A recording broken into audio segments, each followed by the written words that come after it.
I'm Pat Doris. Welcome to The Story. Who wants to talk about misleading ads? I do. I know it's not even campaign season, but you know what? The ads are running, so let's dig in and make that one about President Biden our big story tonight. If you've been watching KGW over the past few weeks, you've probably noticed some new political ads airing during our commercial breaks. It's not election season, at least not for any big elections, but that doesn't mean we get a break from those political ads. This one accuses President Biden of slashing Medicare Advantage benefits, while Washington Congresswoman Gluesenkamp Perez is silent on the matter. That's the accusation. During the election season last fall, we took a look at a lot of political ads that you were seeing to find out how truthful they were, and a lot of you said, hey, keep doing that. Well, here's one of the several messages that came out over the past few weeks about this ad. This one comes from Vicky. She wrote, "What is the story behind the ads about Biden cutting Medicare by $300 billion? I don't think that's true, but what can you tell me about these inflammatory ads and the company?" Great questions, Vicky. Let's break this ad down piece by piece. First, who made it? Well, it's a group called the American Action Network. They spent $2 million to launch this ad and similar ads in 13 other congressional districts. They call themselves an action tank. Get it? Sort of like a think tank, but they do stuff besides think. They say they promote center-right policies based on freedom, limited government, American exceptionalism, and strong national security. They do this through a nationwide campaign, print and TV ads like the one we're fact-checking, along with mail, robocalls, and online videos. They are not affiliated with any specific candidate. American Action Network was founded in 2010 by Fred Malek and Norm Coleman. Malek was a businessman and political advisor. He worked on every Republican campaign for president of the last 40 years. However, he did not work on Donald Trump's campaign. Coleman is a lobbyist and an attorney and was once a senator from Minnesota. The current president of the group is Dan Constan. He's well known for his work in political ad strategy, and he's the president of the Congressional Leadership Fund, which works to elect Republicans to the House. All right, let's get to the ad. How did D.C. liberals fund $200 billion for IRS and Green New Deal pet projects? By raiding our Medicare. That would be outrageous, wouldn't it? And that would be wrong, by the way. They're talking about the increase for IRS funding and other projects under the Inflation Reduction Act that was passed last August. The law did grant an additional $79.6 billion in funding to the IRS and more to other clean energy projects, but it did not fund that by raiding Medicare, as the ad claims. That is false. The Committee for a Responsible Federal Budget took a look at the new law. They're an independent nonprofit that analyzes policy.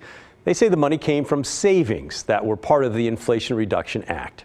The Congressional Budget Office's report on the law says the main contributors to that decrease were pricing reforms for prescription drugs, which the CBO estimates will reduce prescription drug spending in Medicare Part D and Medicare Part B.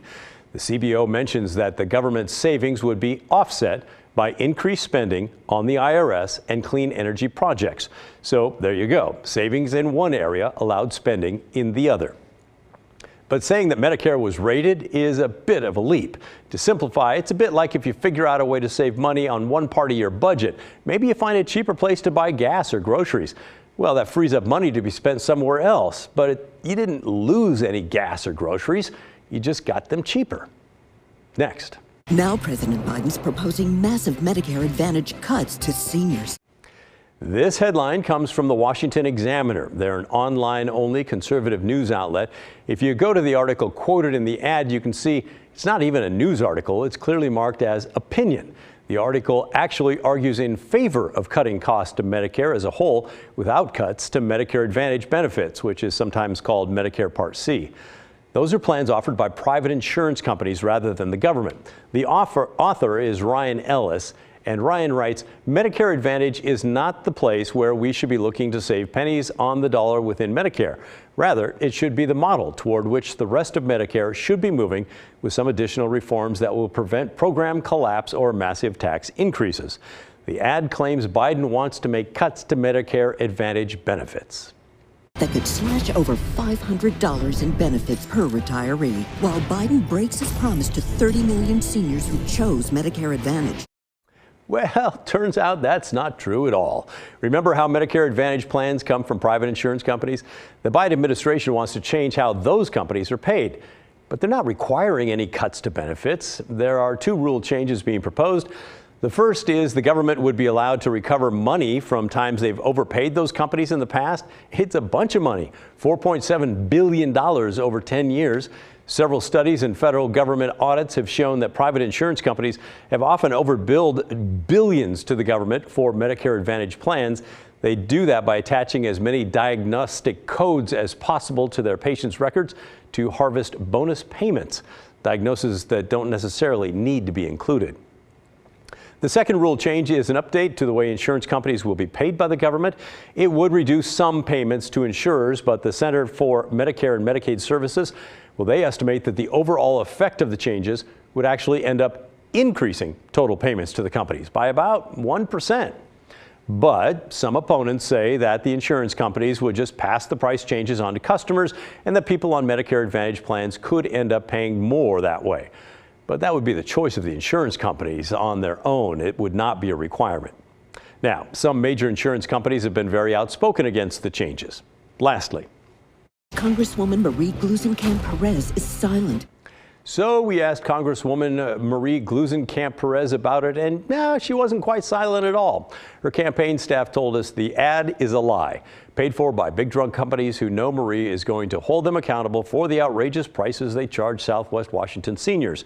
Marie rejects contributions from corporate PACs and cannot be bullied by desperate, misleading attacks like these.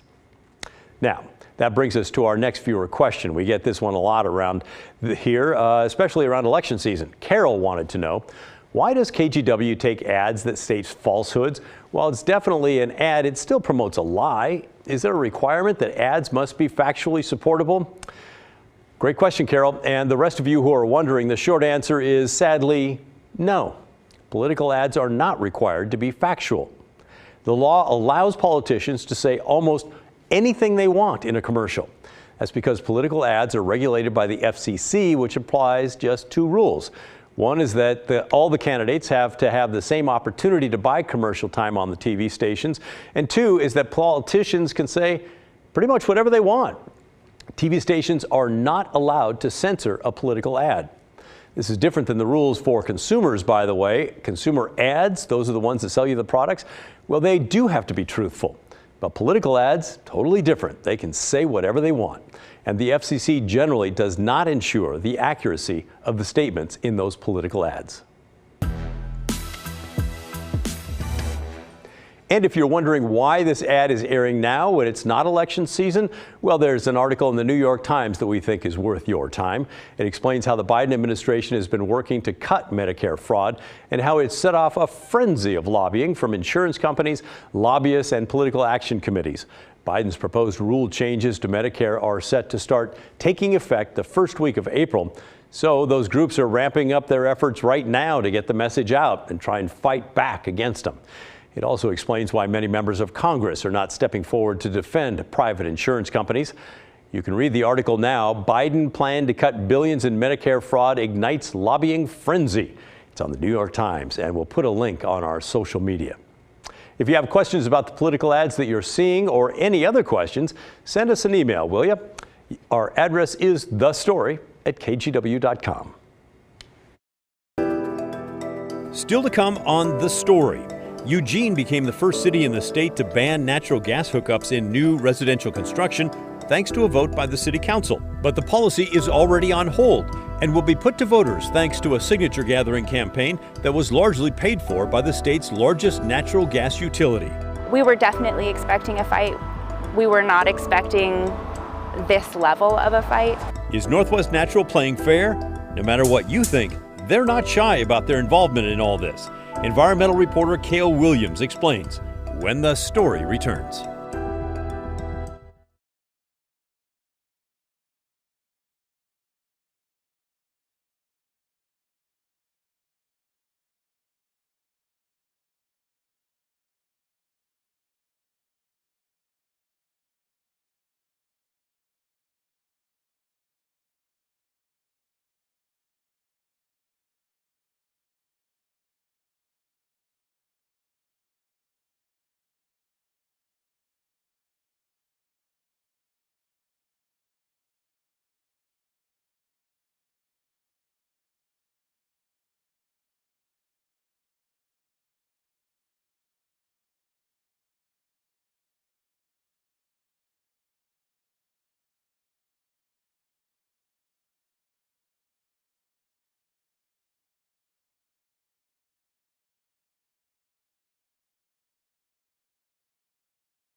There's a fight brewing in Eugene over natural gas.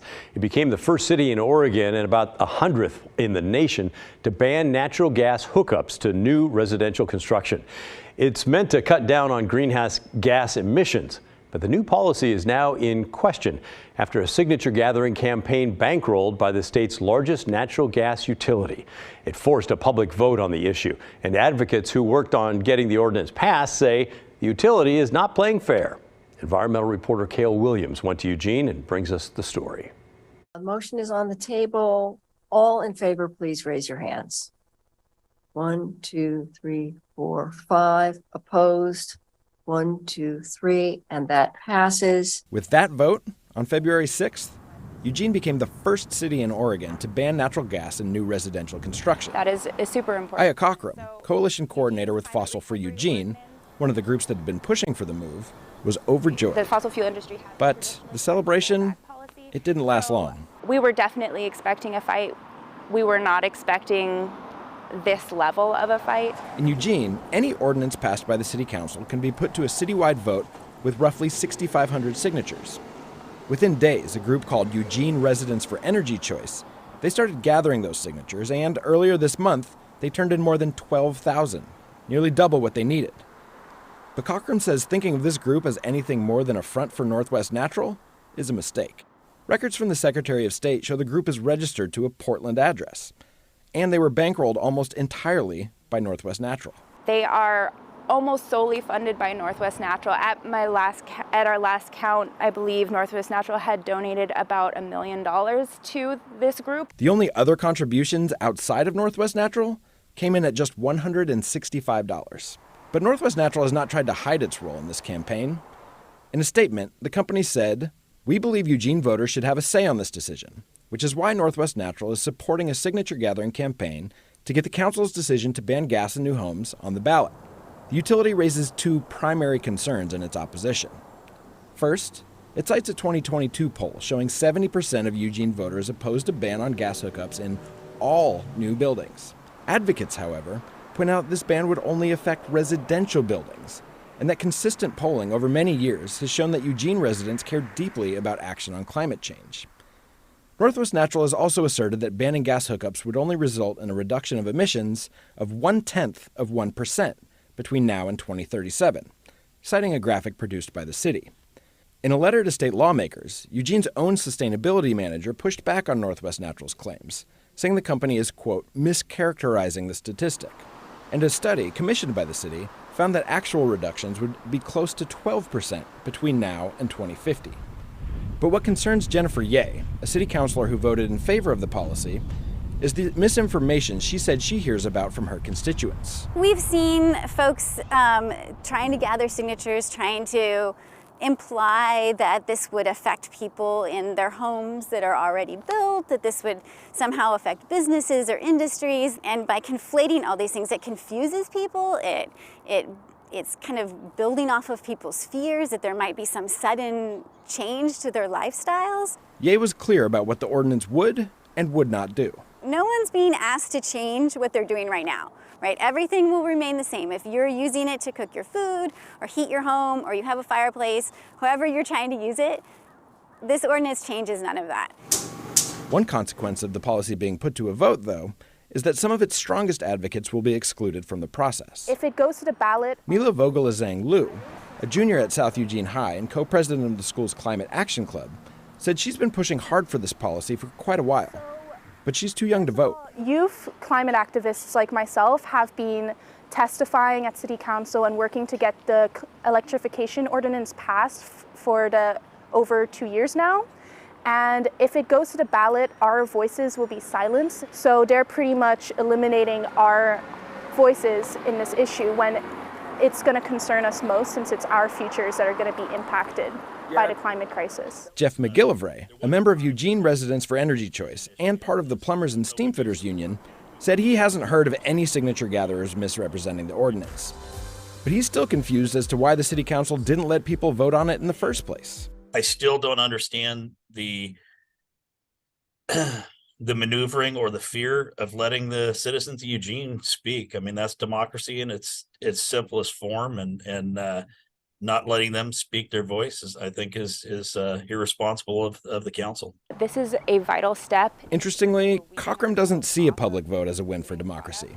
She sees it as an underhanded attempt by a utility trying to keep its customers. They're facing an existential crisis with these ordinances, not only in Eugene, but being a possibility in other cities if we were to win here. Eugene will not be bullied by a fossil fuel company, and that we will just vote this policy back in again. Cale joins me now, and while we're talking about Eugene, I gather this is just the first skirmish of what will be a lot of battles throughout Oregon? Yeah, I think you're right. I mean, there's a similar proposal in Milwaukee, and we know that Northwest Natural has already done some polling there. Ashland, there's rumors there that they're going to also look into banning natural gas in new construction, and Multnomah County is already looking to do the same thing in county-owned buildings. So while this is kind of a narrow, targeted thing in Eugene, it really is part of a bigger war. Yeah, I mean, the folks that are pushing for the ban down there say that, Northwest Natural doesn't want to let this take a foothold in Oregon, and then I think they're probably right. Yeah, and that's why they're spending $1 million to try and defeat it. What's up with natural gas? Why does it have a bullseye on it? So there was a report that came out earlier this week from the UN's climate arm that basically said if we want to stay below the thresholds where climate change gets really dangerous, we need to stop expanding fossil fuel infrastructure like yesterday, pretty much. And so one of the city councilwoman that I talked to down there, she made an analogy, and she said when you've got a leaky boat, the first thing you do is you stop the leak, and then you figure out how you're going to bail the boat. So what they're trying to do down there right now is just to stop the expansion, and then from there they can figure out how to decarbonize all these other things like industry and business. And I could hear now Northwest Natural saying, well, you're not just stopping the expansion, you're winning the first battle of the war, and then there'll be a bunch more that you'll win as well. It's interesting to see how this all plays out. Yeah, it's definitely going to be a long road. Yeah, thanks, Cale Williams. Great stuff as always. Appreciate it.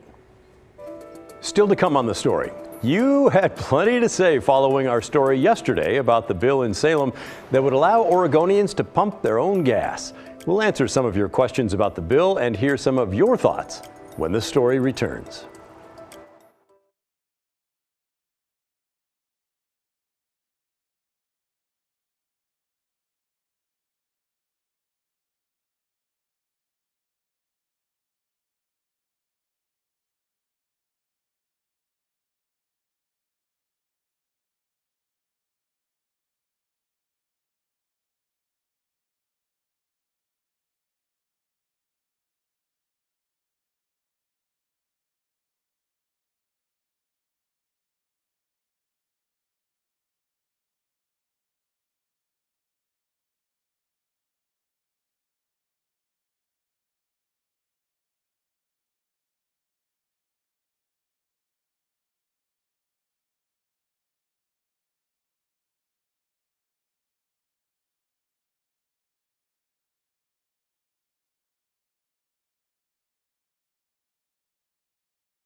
Welcome back. Let's talk about this self-service gas bill that's moving through the legislature in Salem. Has a lot of you upset.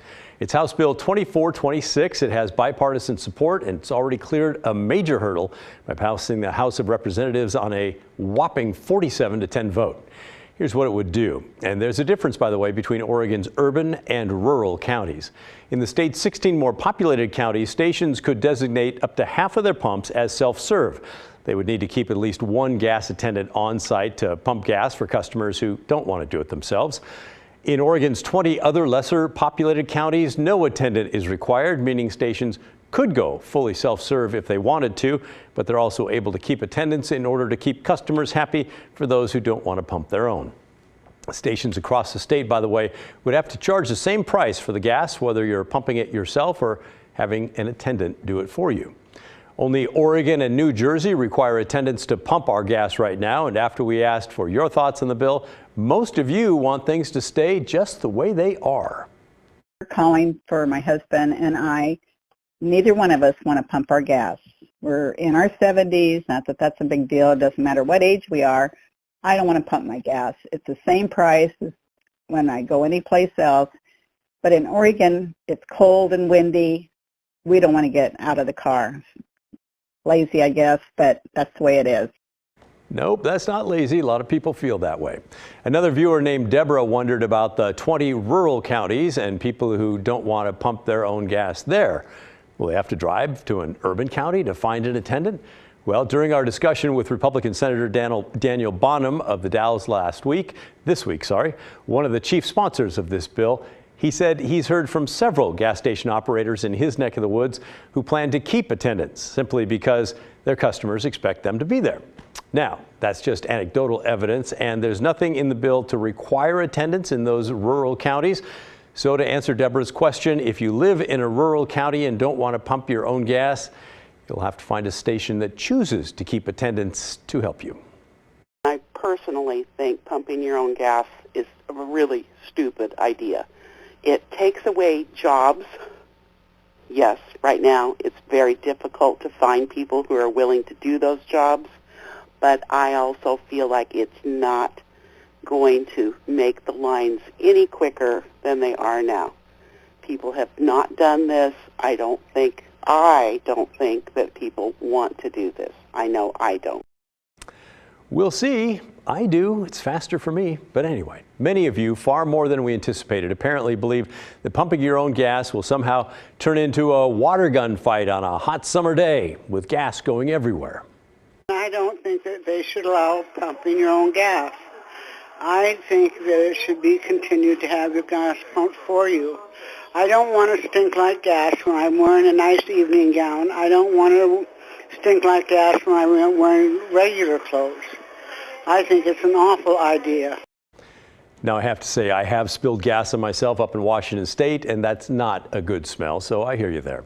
And how about this from Rob? Most all of the people that I've talked to about this like the fact that they don't have to get their hands covered in grease dirt from the pumps. They don't smell like gas and come winter standing in the freezing rain, splashing gas on my clothes and hands and smelling like gas.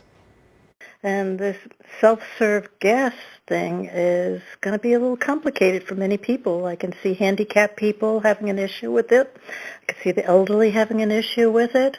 Younger people who have to go to work every day and they're in a rush. And I just envision, fights starting at the gas tank there and people shooting gas at one another, and it's a mess, and touching those handles or have germs on them, they're not cleaned.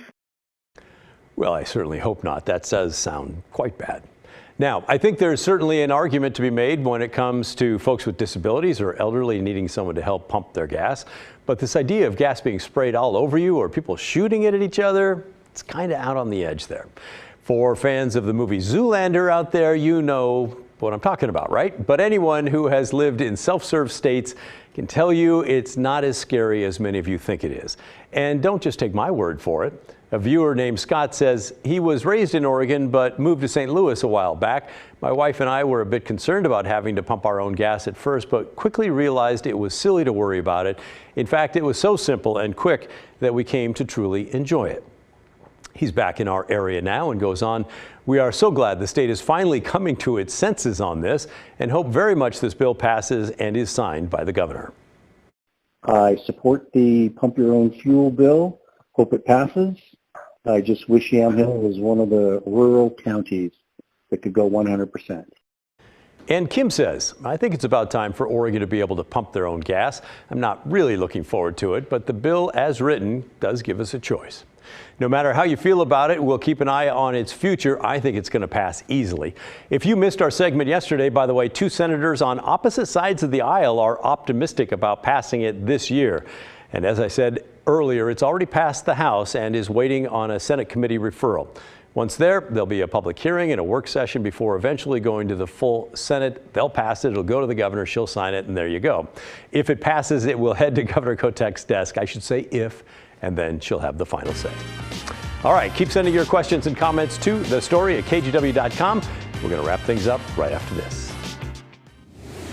Ahead on KGW News at 6:30, winter hanging on. We're looking at a potential for snow even in the valley.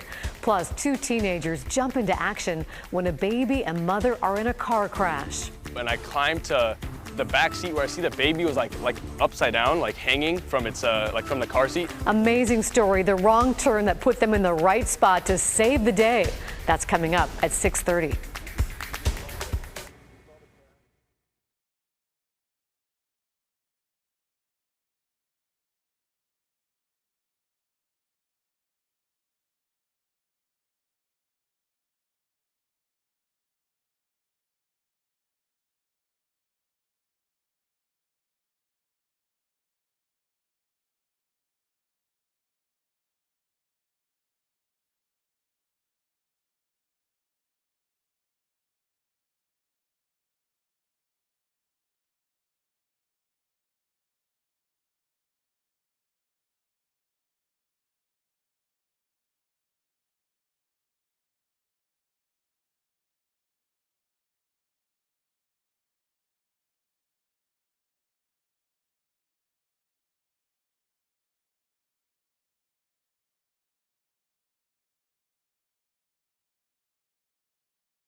Well, that's the end of our show. Thanks so much for watching.